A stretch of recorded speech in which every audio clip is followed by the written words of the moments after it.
हमारी कहानी शुरू होती है कुदरत की गोद में। सोचो, एक ऐसा समय जब इंसान पेड़ों के बीच रहते थे। हम शिकारी थे और फल फूल जंगली चीजें इकट्ठा करते थे।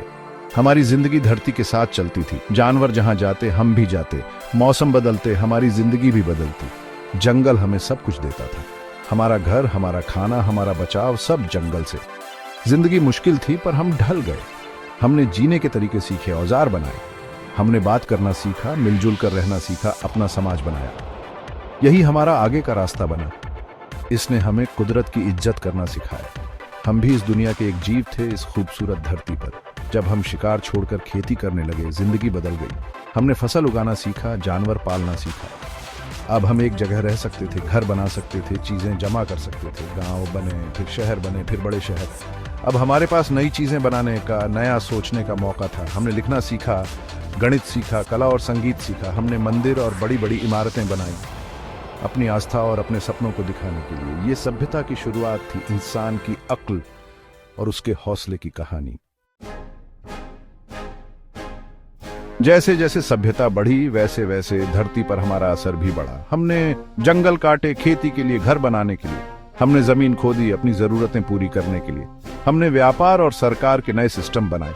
पहिए और पाल का आविष्कार हुआ, जिससे आना जाना आसान हो गया। लोग दूर दूर तक जा पाए, नए विचार फैले। दर्शन और धर्म ने हमें सोचने पर मजबूर किया कि इस दुनिया में हमारी जगह क्या है। हमने बड़े सवाल पूछे, दुनिया कैसे बनी, जिंदगी का मतलब क्या है, भगवान कौन है। इन्हीं सवालों के जवाब ढूंढते हुए हमने दुनिया घूमी, नई चीजें सीखी, नया अनुभव किया। रेनेसां और वैज्ञानिक क्रांति ने दुनिया बदल दी। हमने पुराने ज्ञान को फिर से जाना और नई खोजें की। छपाई मशीन से ज्ञान सब तक पहुंचा। कोपरनिकस, गैलीलियो और न्यूटन जैसे वैज्ञानिकों ने पुरानी मान्यताओं को चुनौती दी, दुनिया को नए तरीके से समझाया। इस समय ह्यूमनिज्म का जमाना आया, जिसमें इंसान की अहमियत बढ़ी। हमने खुद को किस्मत के गुलाम नहीं, बल्कि अपनी जिंदगी के मालिक समझा। इस नए आत्मविश्वास ने आने वाले समय को बदल दिया। 18वीं सदी के आखिर में औद्योगिक क्रांति शुरू हुई और इसने दुनिया को पूरी तरह बदल दिया। भाप के इंजन और कॉटन जिन जैसी नई तकनीकों ने कारखानों को जन्म दिया, जिससे उत्पादन और अर्थव्यवस्था तेजी से बढ़ी। शहरों में कारखाने खुल गए, लोग गांव छोड़कर शहरों में काम करने आ गए। जिंदगी का तरीका बदल गया। औद्योगिक क्रांति ने तरक्की तो बहुत की, लेकिन इसके नुकसान भी हुए। इतनी सारी चीजें बनाने के लिए पर्यावरण को नुकसान हुआ, प्रदूषण बढ़ गया और प्राकृतिक संसाधनों का बहुत ज्यादा इस्तेमाल होने लगा। अमीर और गरीब के बीच का अंतर बढ़ गया, जिससे बेचैनी और असमानता फैली। इन मुश्किलों के बावजूद औद्योगिक क्रांति ने नए आविष्कारों का दौर भी शुरू किया, जो आज तक जारी है। हमने यातायात, संचार और चिकित्सा के नए तरीके खोजे। लोगों की उम्र बढ़ गई। विज्ञान, तकनीक, इंजीनियरिंग और गणित में हमने बहुत तरक्की की, जिसकी वजह से आज हमारे पास इतनी सुविधाएं हैं।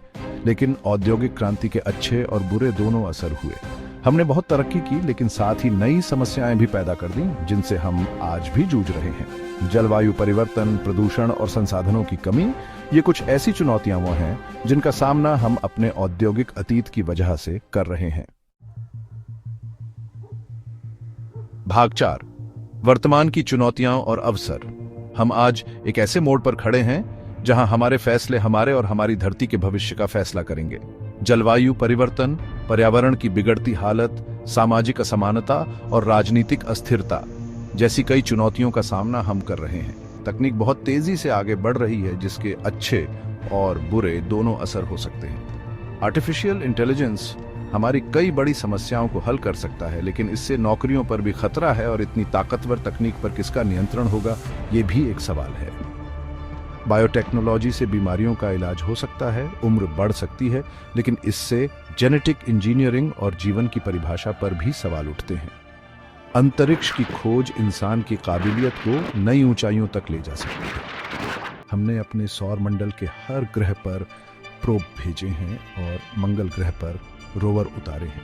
मंगल और उससे आगे इंसानों को भेजना अब सिर्फ एक सपना नहीं, बल्कि एक ऐसा लक्ष्य है जिसे हम जल्द ही हासिल कर सकते हैं। अंतरिक्ष की खोज से न सिर्फ हमारा वैज्ञानिक ज्ञान बढ़ता है, बल्कि हमें बड़े सपने देखने और एक साथ मिलकर काम करने की प्रेरणा भी मिलती है। लेकिन तारों तक पहुंचने की कोशिश में हमें अपनी धरती को नहीं भूलना चाहिए।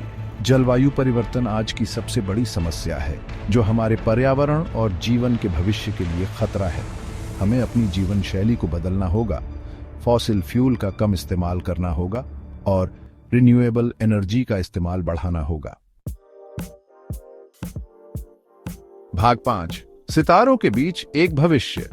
इतनी चुनौतियों के बावजूद मुझे भविष्य को लेकर उम्मीद है। हमने पहले भी मुश्किलों का सामना किया है और मुझे विश्वास है कि हमारे पास अक्ल, हिम्मत और एकता है, जिससे हम आज की चुनौतियों से पार पा सकते हैं और सबके लिए एक बेहतर भविष्य बना सकते हैं। एक ऐसे भविष्य की कल्पना करो जहां जलवायु परिवर्तन की समस्या हल हो गई है। हम क्लीन एनर्जी का इस्तेमाल कर रहे हैं, सूरज, हवा और रिन्यूएबल सोर्सेज से। शहर हरे भरे हैं, कुदरत के साथ हैं। गरीबी और भूख एक बुरा सपना बन गए हैं। तकनीक लोगों की मदद कर रही है, न कि उनकी नौकरियां छीन रही है। हमने मंगल ग्रह पर अपना घर बना लिया है और सौर मंडल में आगे बढ़ रहे हैं। हमें धरती के बाहर जीवन के सबूत मिले हैं, जिससे ब्रह्मांड और उसमें हमारी जगह के बारे में हमारी समझ बढ़ी है। इंसानों ने शांति और समृद्धि का एक नया युग शुरू किया है, जहां सहयोग, नवाचार और धरती और उसके सभी निवासियों की भलाई के लिए प्रतिबद्धता है। भविष्य पहले से तय नहीं है, ये एक खाली कैनवास है जिस पर हम अपने फैसलों और कामों से अपनी किस्मत की तस्वीर बनाते हैं। आइए समझदारी से फैसले लें, हिम्मत से काम करें और मिलकर एक ऐसा भविष्य बनाएं जो इंसान के हौसले के काबिल हो। सितारों के बीच एक भविष्य।